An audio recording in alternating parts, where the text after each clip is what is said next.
Hello students, good morning. So students, in this video we are going to learn chapter 3 जरा मुस्कुराइए subject Hindi and this is standard 6. So इस chapter की जरा मुस्कुराइए chapter की आज हम एक्सरसाइज यानी कि अभ्यास करने जा रहे हैं. So let's start.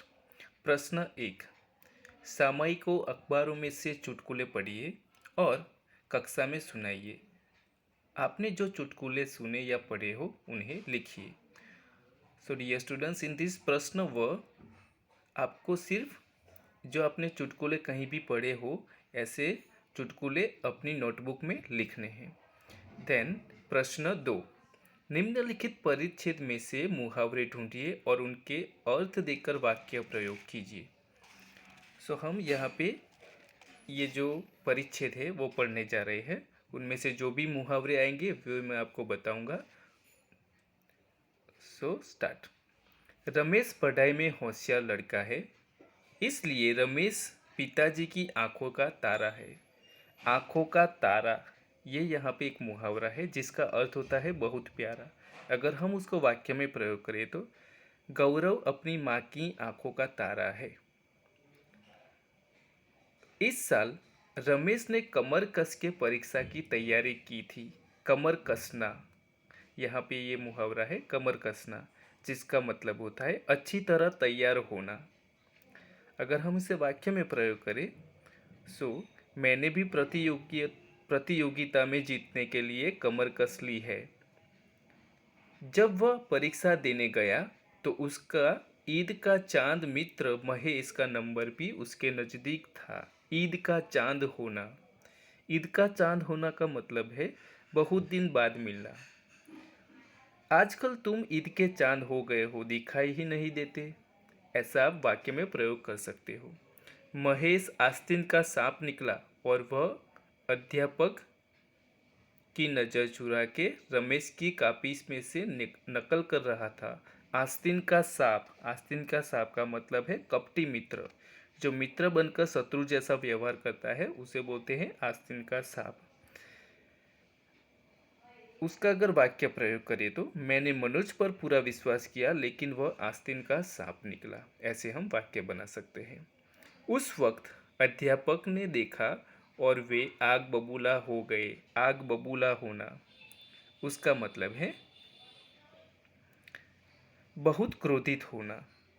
नौकर से गुलदस्ता टूट जाने पर मालकिन आग बबूला हो गई. ऐसे आप वाक्य में प्रयोग कर सकते हैं. सो स्टूडेंट्स, यहाँ पे दूसरा भी एक मुहावरा है जो थर्ड लाइन में, जिसका नज़र चुराना यानी उसका मतलब होता है किसी का ध्यान न जाए इस तरह काम करना. सो अगर हम उसके वाक्य में प्रयोग करें तो अपराधी पुलिस की नज़र चुरा कर भाग गया.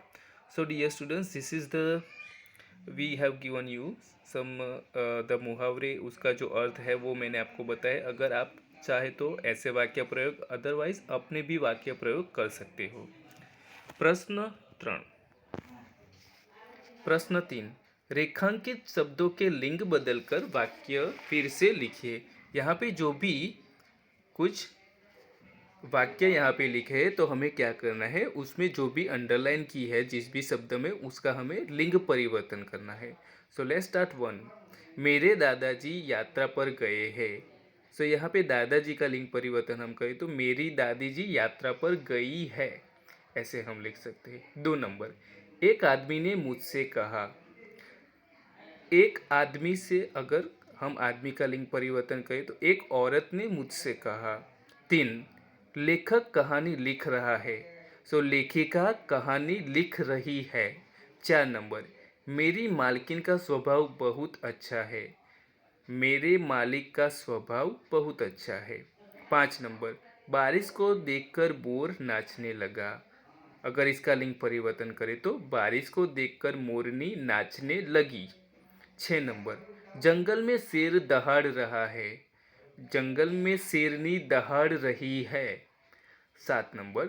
सेठ दुकान में बैठे हैं.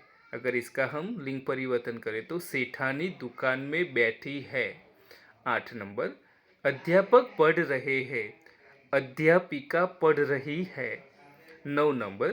पंडित रामायण सुनाने लगे। उसका लिंग परिवर्तन करें तो पंडिताइन रामायण सुनाने लगी। 10 नंबर, लड़का दुकान के पास खड़ा है। उसका आंसर है लड़की दुकान के पास खड़ी है। सो स्टूडेंट्स, ये तीनों के तीनों आपको अपनी नोटबुक में लिखना है। देन लेट्स कम प्रश्न 4, उदाहरण के अनुसार शब्द का 4-5 वाक्यों में प्रयोग कीजिए। यहाँ पे एक आपको उदाहरण दिया है जिसमें उस उदाहरण में एक शब्द है घर। सो उसमें से 4 वाक्य यहाँ पे बना है। मेरा घर सूरत में है, मुझे अपना घर बहुत पसंद है, मेरे घर में 3 कमरे हैं, मैं अपना घर साफ रखता हूँ। ऐसे ही दूसरे वर्ड आपको दिखाई देंगे, शब्द बाग, नदी, दोस्त, पसंद, कहानी। सो स्टूडेंट्स, आपको ऐसे ही 5 अपने आप ही लिखने हैं। यहाँ पे जो भी एक उदाहरण दिया है उसके हिसाब से 5 के 5 आपको अपने आप में एटलीस्ट 4 आपको वाक्य में प्रयोग करना है। देन कम टू प्रश्न 5, कहावतों के अर्थ दिए गए हैं, कक्षा में उदाहरण देकर चर्चा कीजिए। आपको ये कहावतें अपनी नोटबुक में लिखनी है और उसका जो अर्थ है वो भी लिखना है। फर्स्ट नंबर है अक्कल बड़ी या भैंस, शरीर बड़ा हो, उसका जो मतलब होता है शरीर बड़ा होने की अपेक्षा अक्कल बड़ी होती है। तो कभी कभी हम ऐसे मुहावरे यूज़ करते हैं कि अक्कल बड़ी या भैंस, तो उसका मतलब होता है कि जो हमारा शरीर होता है वो बड़ा होता है, लेकिन उससे भी बड़ा जो होती है वो हमारा अक्कल, यानी कि जो दिमाग, हमारे में जो नॉलेज है वो बड़ा होता है। दूसरा है आसमान से गिरा खजूर में अटका, जिसका मतलब होता है एक के बाद एक विपत्ति में फंसना। जब कोई आदमी एक के बाद एक उनके ऊपर जब विपत्ति आती है, कोई आफत आती है, तो हम ऐसे मुहावरे यूज़ कर सकते हैं कि आसमान से गिरा खजूर में अटका।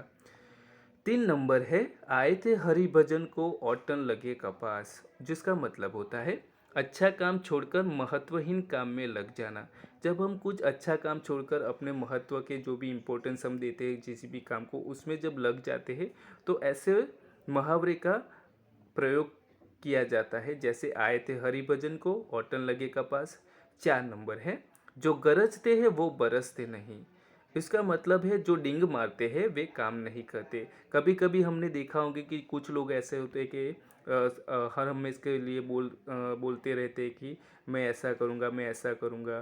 ओके, लेकिन क्या होता है कि वो लोग ऐसे बोलते ही रहते हैं, कुछ काम करते नहीं। जब ऐसी सिचुएशन होती है तो हम ऐसे प्रयोग कर सकते हैं कहावतों का, जो गरजते हैं वो बरसते नहीं है। 5 नंबर है जैसी करनी वैसी भरनी, जिसका मतलब होता है जो जैसा करते हैं उसे उसी के अनुसार फल भुगतना पड़ता है।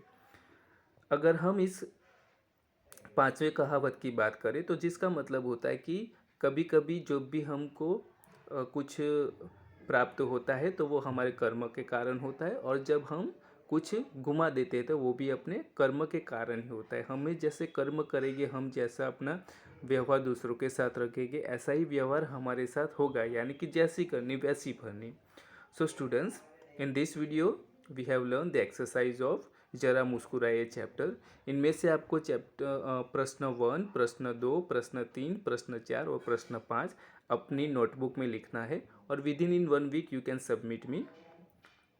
In the next video we shall learn something more in Hindi. Till then, goodbye.